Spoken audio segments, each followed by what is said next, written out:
So I'd like to peel back the layer to the beginning of that conversation.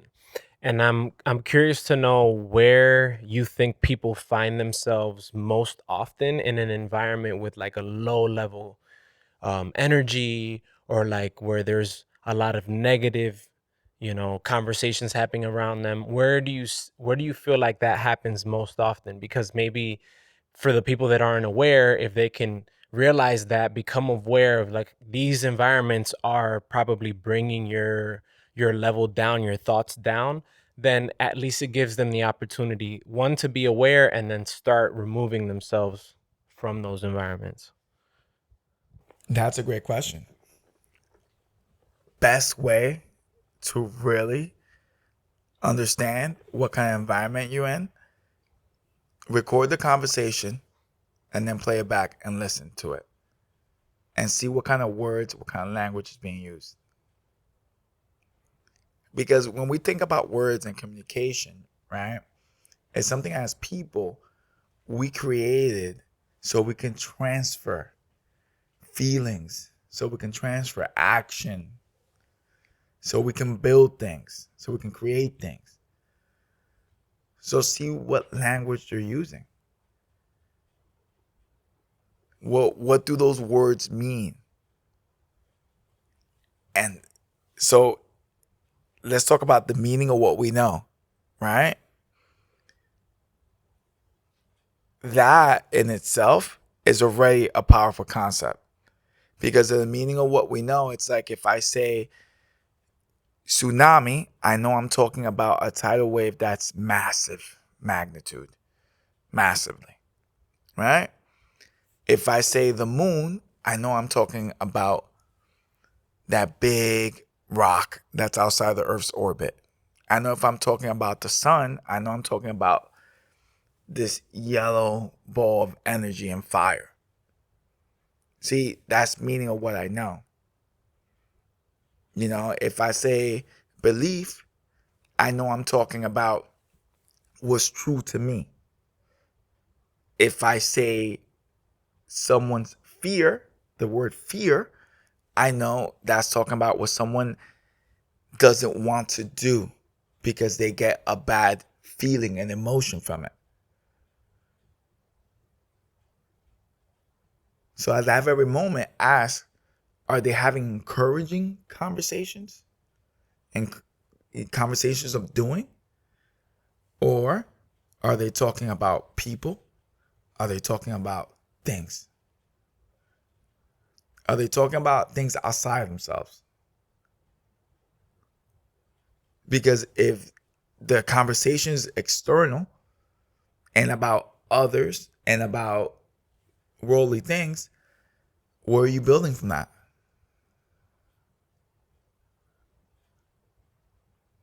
I love the idea that so and so might be like, has a hot record out right now.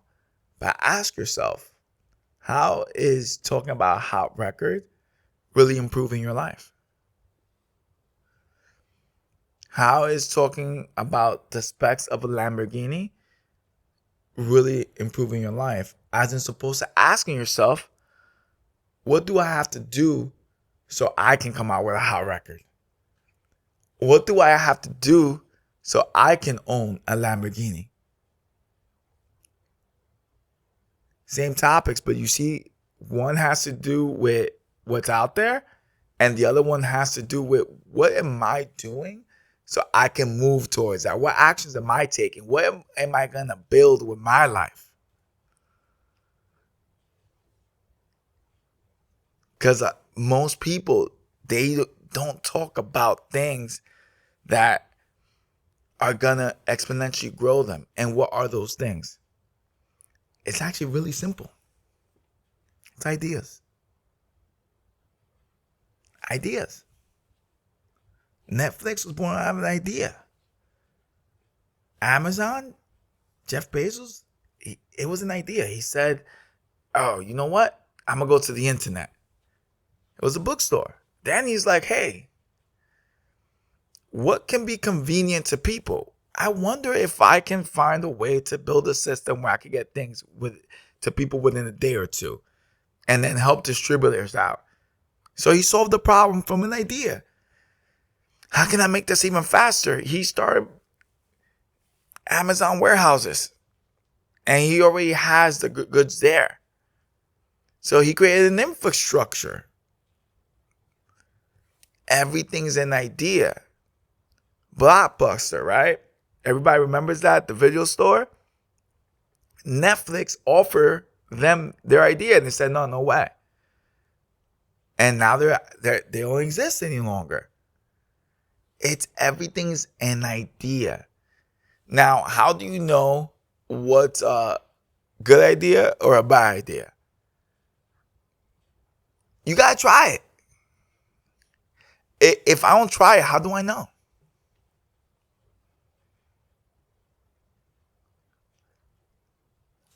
When do people start taking actions on ideas?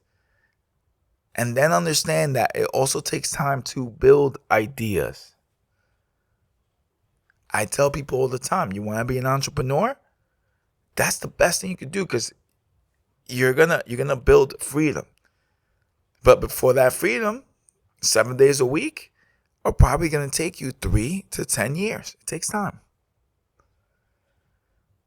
But hey, 3 to 10 years now, rest of my life, other adventures?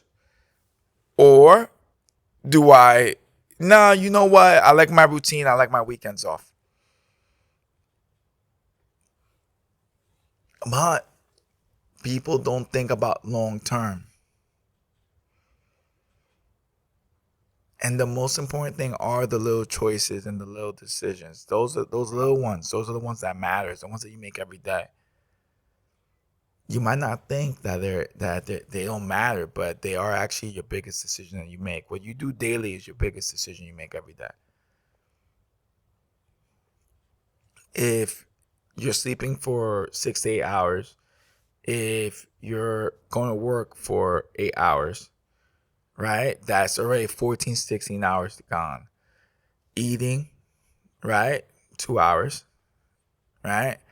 Let's say family, 2, 3 hours. Like, that's almost the whole day. You really only have an hour or two to work on yourself. So work on yourself within that hour or two, as in supposed to wasting time. For me, I went over 1,000 days working straight without a day off. And even now, like, I maybe don't run the gym any longer because it's institutionalized, because we have the most amazing people.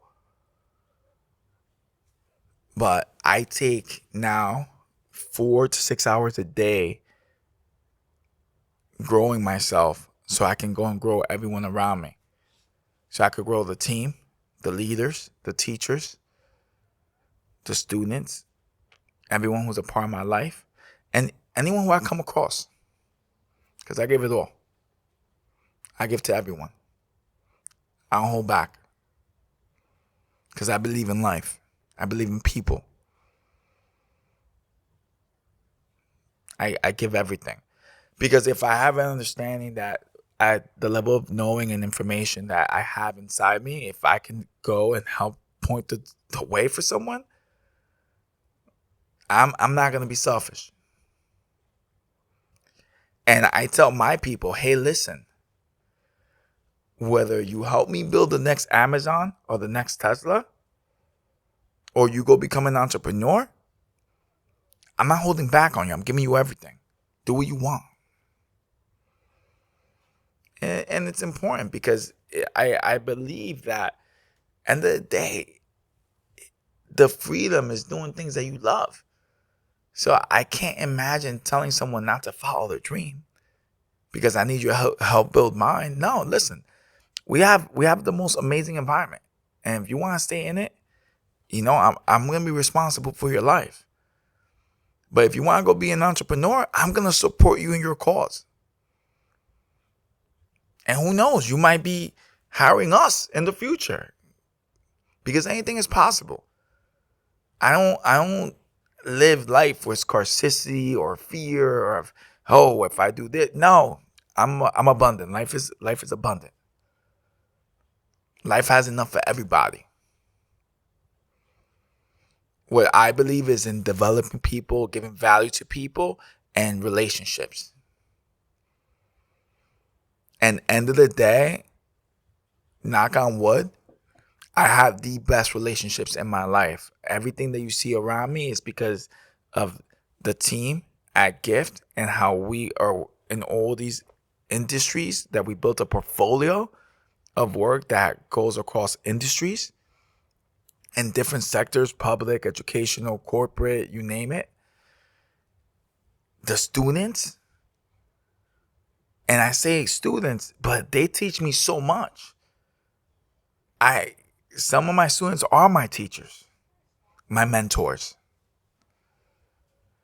Everything we do outside of here, other organizations, how we build together. So we're just going to continue to build more and more and more. And what happens when you have an ecosystem of all these organizations that just give and come together to create things? We have so many partnerships.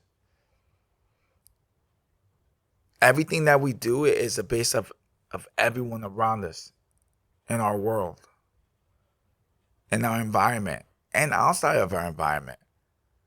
Because the idea is contribution. It's not about what can we do for us, it's what can we do together to give more.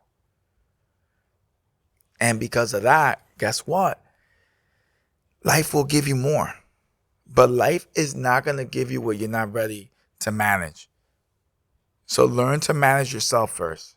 Then after you learn to manage yourself, learn to manage your job or your career. Then after you learn to manage those, then learn to be a leader and manage being a leader. Then after you're done doing that, either go help build a great company or go start one. And then once you manage to do that, then get together with other companies and do more.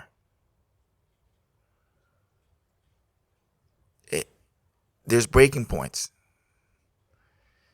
And success attracts success. Show the character of who you are and build trust in your relationships. And you're going to continually build together. And then more people will come into the group. Some will call it a mastermind group or venture capitalism, whatever you want to call it. There's so many different names. It doesn't matter. It's just people coming together. But that comes when you're going with good intentions. It's not about, hey, what am I going to get? It's about, hey, what can I give to the team? And I promise you, as you're giving to this team, the team gives back. You don't have to ask. I've been very fortunate that I don't really ask for things or opportunities. They come. But that's because I'm giving. I just built a new partnership with a school, and this was built because one of the principals from one of the schools, she had prom. And she said, my girls need a hairstylist. And I was like, hey, when do you need it by? She goes to me tomorrow. Call up my friend Rachel. Hey, Rachel, what are you doing tomorrow? I need a favor. We need to send these girls to prom, right? And I was just doing. And then a year later, she's telling that story to this other principal. And now we're going to build a partnership together. And we're going to do work together. But at that time, when I called up Rachel, I wasn't thinking that this was going to happen. But this is what happens when that's the way that you just are. That's your way of being.